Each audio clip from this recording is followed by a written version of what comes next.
Hey, Ben Norman here, and in today's video I'm going to be talking you through how you can increase your email open rate, get more people to open your emails and hopefully take action based on what is inside of them. So without further ado, let's get on to tip number one, which is get your timings right.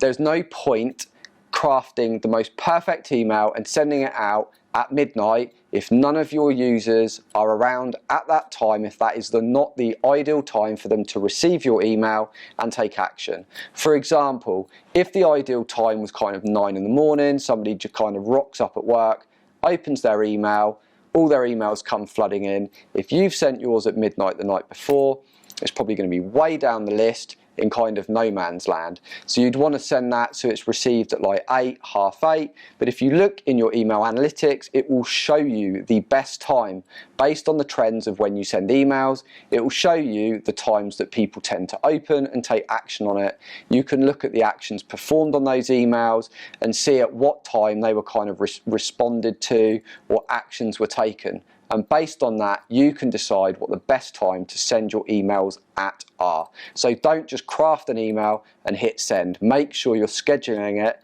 to go out at the right time. Also, another tip with this, make sure you're looking at time zones as well.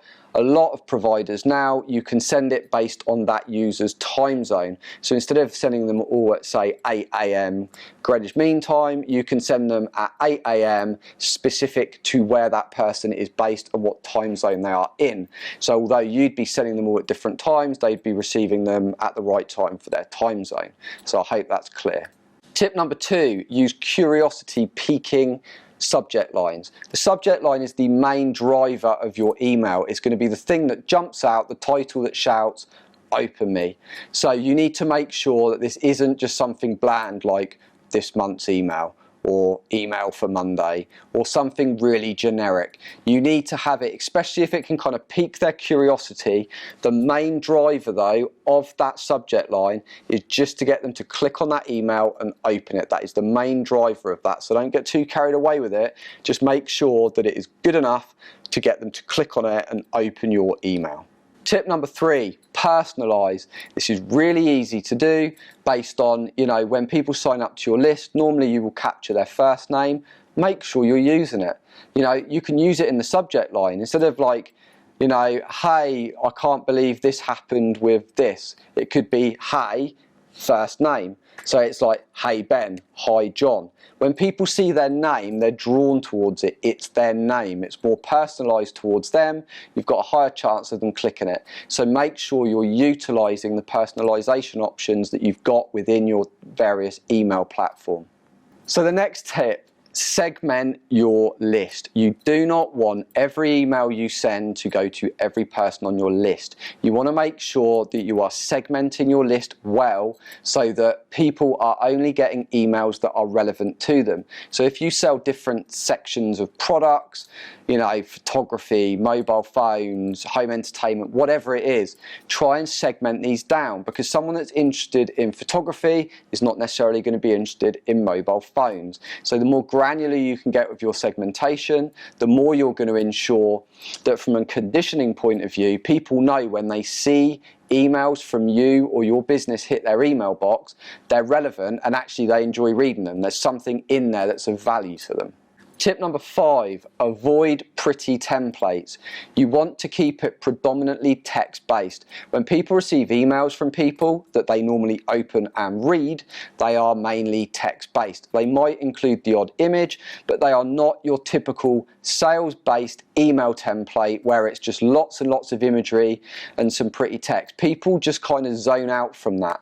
So you want to avoid putting that in. You want to keep it predominantly text-based. You're obviously going to have your footer in there. If you want to include an image for something or a specific product or something you're talking about, then that's fine. But make sure you keep these low Also optimize the images, so you're not trying to send a massive file out with your email because it'll take ages to load.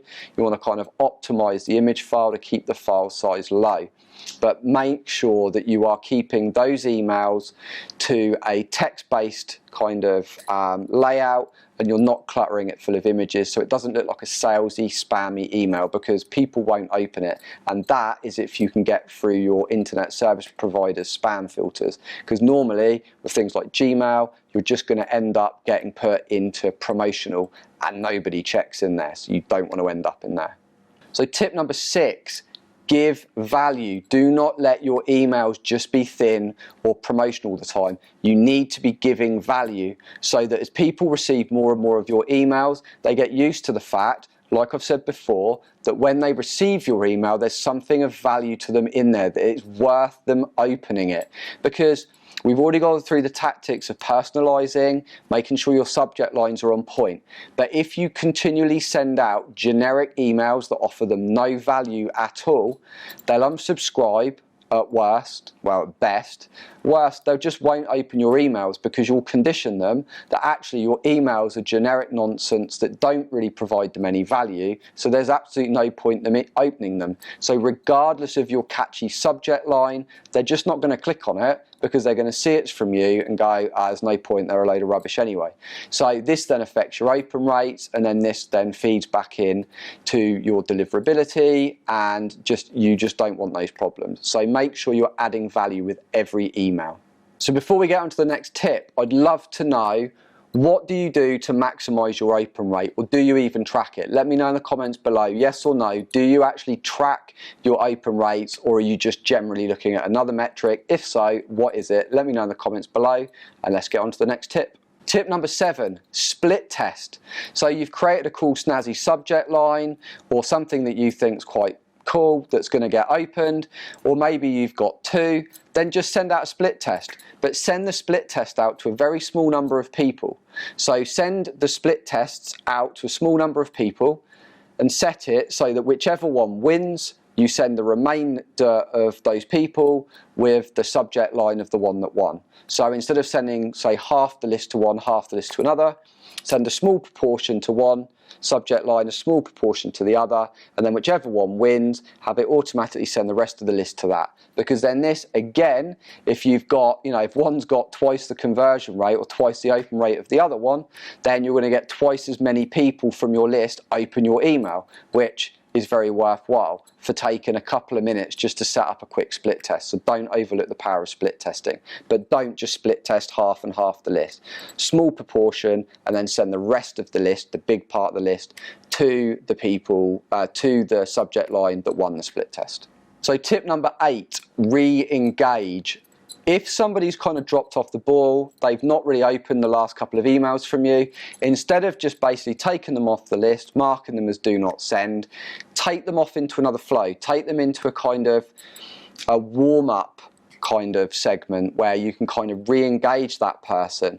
Maybe directly ask them, hey, what's wrong with our emails, or something that might be a little bit not controversial, but a little bit kind of prodding, something that they're going to kind of see, oh, hang on, what? What do you mean? Like something that's going to invoke their curiosity, make them open it, and then be direct. Do you want to receive emails from us, yes or no? And if they say no, well, what? Why? What was it that happened? Get the feedback from them. You might find that someone's just been busy, they've been on holiday, so sometimes you can jump the gun by trying to keep your list too clean, when sometimes you can kind of just re-engage that person, warm them back up, and get them back into the list. So don't just kind of throw the baby out with the bathwater and take them off the list. Make sure you put them through a re-engagement flow and see if you can kind of get them back and opening your emails again. Finally, tip number 9, I've kind of mentioned it a few times through this video, but I kind of want to mention it again, and that is keep your list clean. You do not want to be sending out to a lot of people that are not opening your emails, or to a lot of hard bounces. You need to be monitoring your list so that after every time you're kind of sending, if you're getting hard bounces, make sure you go through, take those off your list, mark them as do not send. You do not want to be sending to people that are not engaging with your emails. And like I said in the tip before, if you've got people that are getting your email but they're just not opening it, you need to take them through a re-engagement sequence, and if they still don't re-engage, then take them off, because it will affect your overall kind of deliverability and open rates. You know, your provider will be looking at these metrics. If people aren't opening your emails, you know, they're just not going to get through. So make sure you're keeping an eye on the list and keeping the list clean. If you've liked this video, make sure you hit the like button. If you're new, consider subscribing, and I'll see you in the next video.